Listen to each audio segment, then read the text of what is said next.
Երևանից մոտ 50 կիլոմետր հեռավորությամբ գտնվում է Հայաստանի արդյունաբերական քաղաքներից մեկը՝ Արարատը։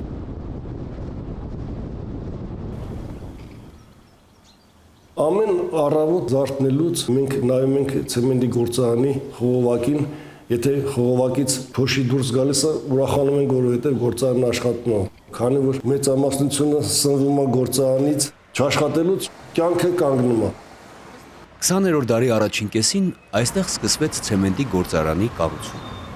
Գործարանի շուրջ աստիճանաբար ձևավորված բնակավայրը 40-ականների վերջին ստացավ Արարատ անունը, ի պատիվ հորիզոնում մշտապես տեսանելի լեռան։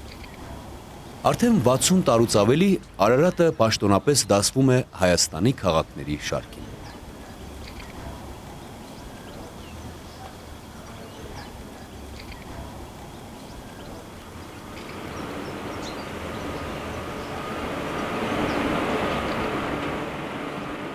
Արարատ քաղաքը շատ բարենպաստ էր ցեմենտի գործարան կառուցելու համար, որովհետև մեր հիմնական հումքը հանդիսանում է կրաքարը, որը մեր մոտ սարերը բոլոր կրաքարի սարեր են։ Առաջի հումքը հենց կրաքարն է։ Ես ծնվել եմ ցեմենտագործի ընտանիքում։ Մանկուց տեսել եմ ցեմենտագործի աշխատանքը։ Հայրս Ուջուր ժամանակ ինձ իր հետ տարել է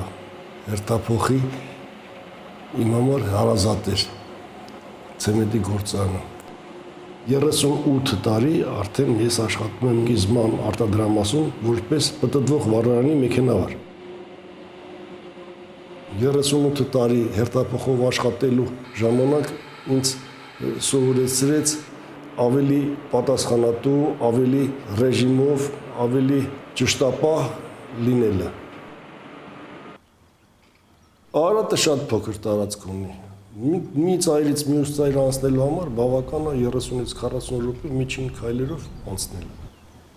Արարատ քաղաքի ժողովուրդը շատ հանգիստ ժողովուրդ է, անշառ, հյուրընկալ, աշխատող, բարեկամեցող, միշտ դրսի մարդու ավելի շատ հարգել, պատվելու, կարող է ինքը այդքան հնարավորություն չունի, բայց դրսի մարդուն այն ձևան ներկայանում, որ ինքը շատ ամեն ինչի տեր մարդ է։ Մեծ ջիգարով մարդիկ են արարատցիները։ Արարատցուն կարելի է տարբերել շատ պարզ տարբերակով։ Քանի որ մեր քաղաքը փոշոտ քաղաք է, փոշին թափ տալու համար սովորություն է դարել հենց առաջինը մեքենայից իջնելուց, թե ինչ որ ոտերը խփում գետնին, ոտերը թափ տալու նպատակով, փոշին թափ տալու։ Դու մի անգամ ինձ կտարբերակես, որ ինքը Արարատից է։ Բանակից զորացրվելուց հետո Ուկրաինայում, Կիևում ապրում էր իմ հորեղբայրը, ինձ համոզում էր, որ ես գնամ Կիև ապրեմ։ Ստացվավ իր մոտ, ես գնացի Կիև, աշխատանք ունեի։ Մի տարի ապրելուց հետո ինչ ես չկարծա Կիևում ապրեի։ Չնայած ամեն հնարավորությունը կար լավ ապրելու, ուղղակի ծննդավայրս այնքան ձգտեց ես իմ քաղաք վերադառնալու, որ չեմ փոշմանե ու եկել եմ այն համոզմունքին, որ ծննդավայրից ավելի լավ ուրիշ տեղ գոյություն չունի։ Արարատով է անցնում Երևանը երկրի հարավային մարզերին կապող գլխավոր ճանապարհը։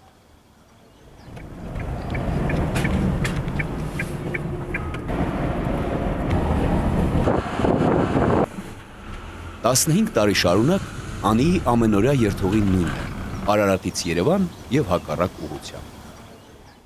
Քաղաքում հայտնի տաքսու վարորդը գիտի Արարատի բոլոր հին ու նոր փողոցները, արարատցիների բնավորությունն ու նրանց մասին պատմությունները։ 2011 թվականին Ռուսաստանից երբ որ եկա, այստեղ բնականաբար աշխատանք չկար իմ համար, համենայն դեպս էլի։ Մեքենան գնեցի, ծանոթներից մեկը խորհուրդ տվեց, ասեց լիքը ընկերներ ունեմ, որոնք իրանց կանանց չեն թողում տղամարդկանց հետ ինչ որ տեղ գնան։ Որոշեցի տենց սկզբից մի հատ, երկու հատ, հետո բնական արդեն իրանք իրանց ծանոթներին, իրար միջոցով, Փառք Աստծո հիմա ահագին հաճախորդներ ունեմ, որով պահում եմ իմ ընտանիքը։ Սկզբում երբ ես որոշեցի վարել տաքսի, շատ վատ էին արձագանքները, անգամ իմ բարեկամները ասում էին, «Էդ ինչ գործ է, որ դու անում ես, ով ասես կնստի քո մեքենան»։ գիտեր, չէ՞ որ այս փողոցը ամենահին փողոցն է կարելի առաջվա, այսի։ Ստեն հին փուռը եղել։ Ճիշտ օրսի բանին, երթային կայնմացի։ Որ ասացի նոր հիշեցի, գիտես, չէ՞ ստեղ փուռ կար հացի։ Այսի ամենահին փողոցն է, սկզբից տեղից սկսի Արարատ քաղաքը։ Այս սեփական տներն են եղել։ Հետո նոր է եկել, հələ ոչ մեկի չէի ճանաչում, մի տարի, երկու տարի էր որ քշում էի։ Ճանապարհին ակը ծակվեց։ Ես էլ դե ոչ մի բան հələ չգիտեմ մեքենայի մասին։ Կանգնեցի, սենց շվարած, լավա մեջ մարդ չկար։ Մի հատ պապի մոտիկացավ, սուսուփուս առանց ինչ որ բառի, քանդեց ակը, տարավ կպցրեց, բերեց հավաքեց, ասեց բարի ճանապարհ։ Այդ տիպի են մեր ժողովուրդը, մեր Արարատ քաղաքի։ Արարատում վարորդները շատ զիջող են, ներող են, ասենք կարող է ինչ որ խախտում անեմ, իրանք ասեն ոչինչ։ Չգիտեմ ուրիշ վարորդների հանդեպ ոնց են։ Այս մեր հին Վարշավիրանոցն է եղել։ Երևի առաջին, չէ՞։ Ամենաառաջին հին Վարշավիրանոցն է եղել։ Այս արանքում մտնում ենք երաժշտականի շենքներ են։ Հա, երաժշտականը հիշում եմ։ Հիմա արդեն բան են արել, սկսել են տներ են արել։ Այստեղի բանն է, Մեր հին շուկան է հիշում։ Շատ մեծ շուկա էր, բանջարեղենի։ Հա, դա հիշում եմ։ Սրանք են հին տները, ասած կամած սարքելով։ Սկզբից երկու հարկանին են սարքել, որ գերիներն եղել են, գերիները այս երկու հատ ժիլիստրոն են սարքել, գիտեր չէ՞ կա։ Չէ։ Այս ժիլիստրոյի շենքերը Չի, գերիներն են դու ինձ սարքել։ շատ բան գիտես, փաստորեն։ Հասանք։ Պետք լինեն նորից անգել։ Հա, անջան կզանգել դե։ Հաջողություն։ Լավ որ քեզ։ Շնորհակալություն։ Ես նաև ծաղիկներ եմ առաքում, հիմնականում առաքում եմ սիրահար զույգերին, տղաները ուղարկում են աղջիկներին ու շատ դեպքեր են եղել, տասնյակ դեպքեր, որոնց սրտերը այդ միջոցով ես կարծել եմ հասցնեմ իրար այսպես ասած։ Ձեզ լավ օր, հաջողություն, լավ օր։ Իրանք ճիշտ է միշտ խոստացել են սկզբում, երբ որ ես սկսում եմ ծաղիկ առաքել, ասում են դու մեր հարսանիքին հիվնելու ես, որ մենք իրար հասանք, ես չեմ հրավիրում ոչ մեկն էլ։ Հələ չի եղել այս դեպքը։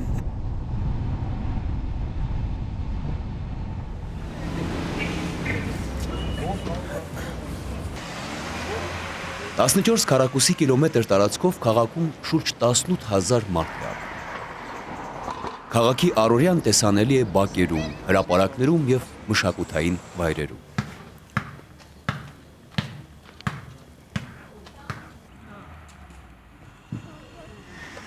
Արարատի ամֆիթատրոնը տարիներ շարունակ քաղաքային միջոցառումների գլխավոր հարթակն է եղել։ Այսօր այն վերանորոգման փուլում է։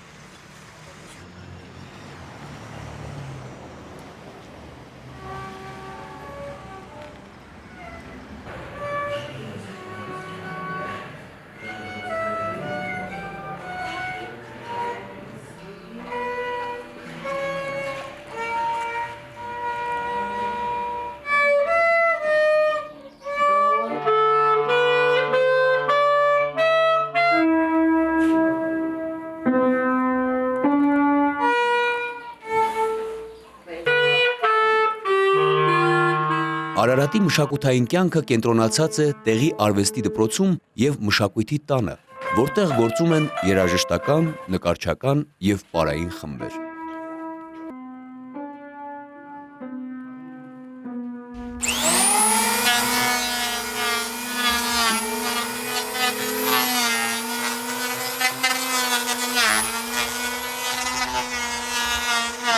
Ավետիս Մուրադյանն Արարատում թառի միակ ուսուցիչն է։ Վերջին տարիներին նա ոչ միայն դասավանդում է, այլև պատրաստում թառեր, փորձելով լրացնել աշակերտների համար անհրաժեշտ գործիքների պակասը։ Ինչքան հարտինի այնքան լավ է։ Ամբողջ կյանքս թառ եմ նվագել եւ ուսուցանել եմ, հաճախ կատակում եմ, ասում եմ, ատամ հատիկից հետո նվագել եմ, առ այսօր։ Դա մեծ ճշմարտություն կա, որտեղ ես երբեք այդ գործիքին չեմ դավաճանել, իմ աշխատանքը չեմ դավաճանել, բանկավարությունը չեմ դավաճանել։ Այս է փորելը, որ այսքան թողենք հետագայում վերջնական տեսքի բերենք, էլի։ Երբ ընդունեցի աշխատանքի Արարատի Ղազարստարյանի անվան երաժշտական դպրոցում որպես թառի դասատու, տեսա որ Արարատի քաղաքում, Արարատի շրջանում չկա թառ։ Իսկ դա անհրաժեշտ է, երեխան առանց գործիքի չի կարող նվագել։ Ես որ ձեռք բերելը դժվար է, ստիպված ես որոշեցի պատրաստել ինքս, ասի փորձեմ, փորձեցի եւ ստացվեց։ Եվ մինչեւ օրս շարունակում եմ։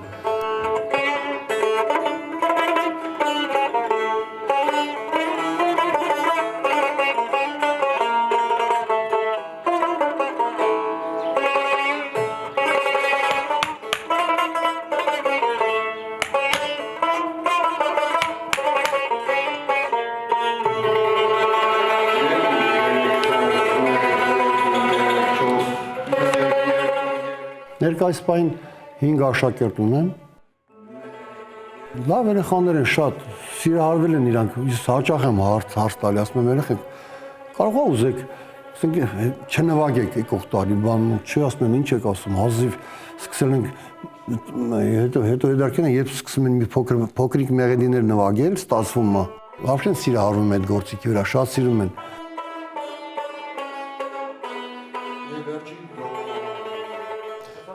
Արադ քաղաքում ես արդեն աշխատում եմ 7 տարի,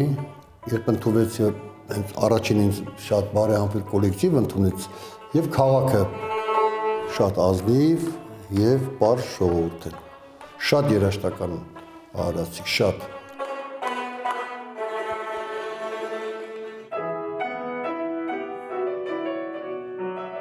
Ցավալի փաստա, որ եւ թար պատրաստողներն են քիչ եւ թարահարները կան, լավ հրաշալի երաժիշտներ կան։ Այնքան քիչ են, որ մեկս մյուսի բոլորից ճանաչում ենք։ Հիշում եմ առաջ հարսանիքներում թար կամանչա դհոլով էին անում։ Հետո կամաց չգիտեմ ինչի պակասել, այսօր նվագախումբերում նայում ես մի հոգի, երկու հոգի նստած են, հետո նայում ես տարբեր նվագախումբերում նույն մարդիկ են նվագում, որովհետեւ չկա։ Հիմա ես էլ փորձում եմ ինչքան հնարավոր է այդ բացը լրացնեմ իմ աշակերտներս արդեն նվագախմբերում սկսել են նվագել։ Շատ ուրախանում եմ, գիտեմ որ գոնե ինչ-որ մի բան տվել եմ։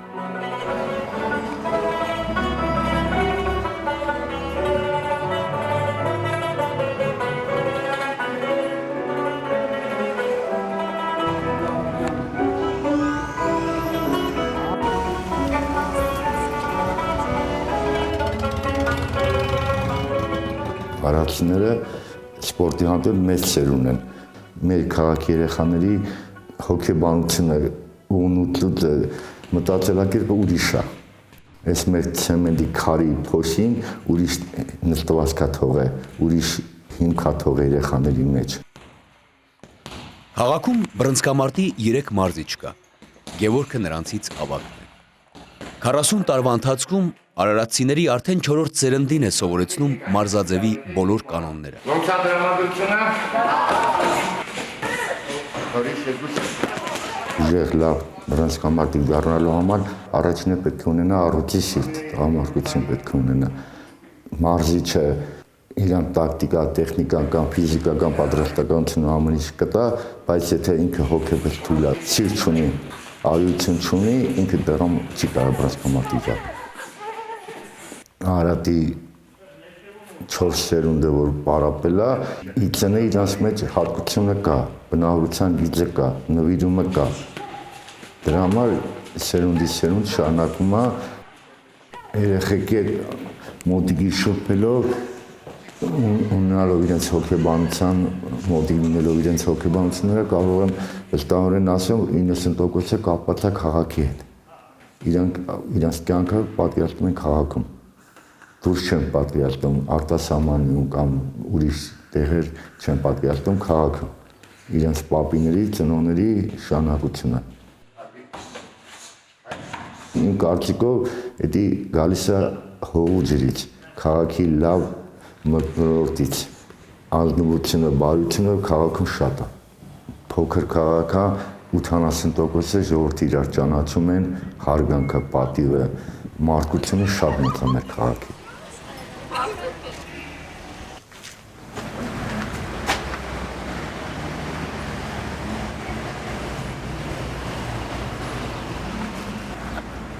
Արարատի քաղաքային զբոսայգին բնակիչների հանգստի եւ ժամանցի հիմնական վայրն է։ Զբոսայգու տարածքում է գտնվում երկրորդ աշխարհամարտում զոհվածների հիշատակին նվիրված հայտնի հուշարձանը։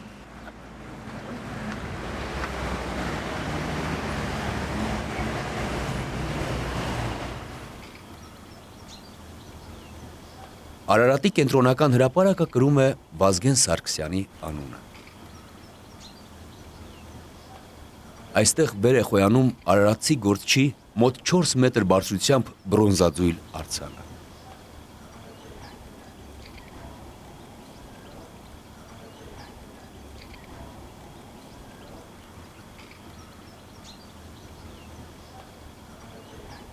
Արարատի հարևանությամբ նույնպես Արարատ կոչվող գյուղում Սպարապետի տուն-թանգարանն է, որտեղ կարելի է ծանոթանալ նրա կենսագրությանն ու գործունեությանը։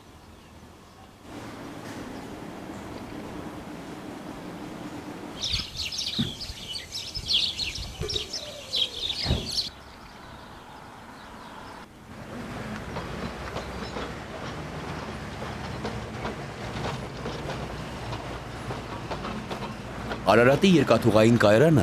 հաղորդակցության կարևոր հանգույց է քաղաքի համար։ Տարբեր ուղղություններով իրականացվող ուղևորափոխադրումները կապում են Արարատը մայրաքաղաքին եւ հարակից բնակավայրերին, ապահովում տեղացիների բնականոն կյանքը։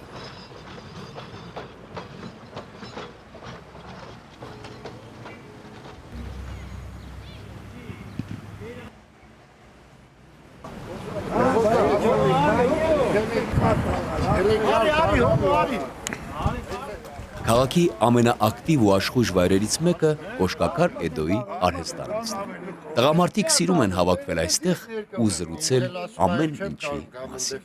Արդ մտենք աղա, մեր կենտրոնն է, մեր կուլտուրայի տունն է, այսի մեր կուլտուրայի տուն։ Ժամը 6-ին խաղերը սկսվում է, դոմինո։ Բար գործերը սովա անելու, հլե է դասեք։ Որ ասում է ուչենիկների, պիարայինի, երեխեքը զարգացել է, սաղ մինիստր է արդնավյատին։ լծեմ ես մի հատ, Աշկերս բացել եմ, կոշկակարությունը տեսել եմ, հերս էլ զբաղվում կոշկակարությամբ։ Երբ որ ազատ ժամանակ ունեի, կարողանում է իր կողը նստել, օգնել իրան, իսկ այդ օգնելը իմ համար արդեն դաս էր։ Բայց դրա հետ միասին դպրոցականի ուսումը չեմ անտեսել, սովորել եմ։ Ինձ ժառանգություն մնաց հորս արեստը, ու հիմա ես իմ Աստծո շնորհակալ եմ։ Հորս թողած ժառանգությունից, թե իմ աշխատանքից, ու այսօր պատկերացնում եմ, որ իզուր չեմ ապրել։ Գործարան գնալուց հիմնական պատճառը եղավ գործի պակասից։ Գործարան ընդունվեցի հիմնականում որպես զոդող, բայց դրա հետ միասին փականագործի աշխատանքն եմ կատարում։ Դե կարելի ասել կոշիկ պահելը մարդու բնավորության հետ կապված բան է։ Մարդիկ կան, որ կոշիկը կարող է տարիներով հագնեն, վրան ոնց ասած փոշի չնստի։ Մարդ էլ կա երկրորդ օրը այդ կոշիկը գցելու կոշիկա սարքում։ Բայց հիմնականում լավ է պահում։ Քանի որ այդ ամեն ինչը գալիս է, երբ ֆինանսի պակասից։ Հոկոտ վերրեմ ճանքերով, այդից ընկերու տոխմով, այսօր նորից հետ չգալու, փոսող գետներ չի դառնալու, ձիլ հնչեք դուք դապ գլարն հետ, շախով խմեն, կարմիր գինին, հայոց գինին, տղեք ծավը տանամ, տղեք առողջու տնցես, հաջողը տնցես, ձեր ծավը տանամ, լավորն են դարեր հիջում, ինչ կյանքունիք մարդ աշխարում, ատր ջահելը վաղը, մեկ էլ տեսար, հող է դարել, լավրեք դեցավը տանամ,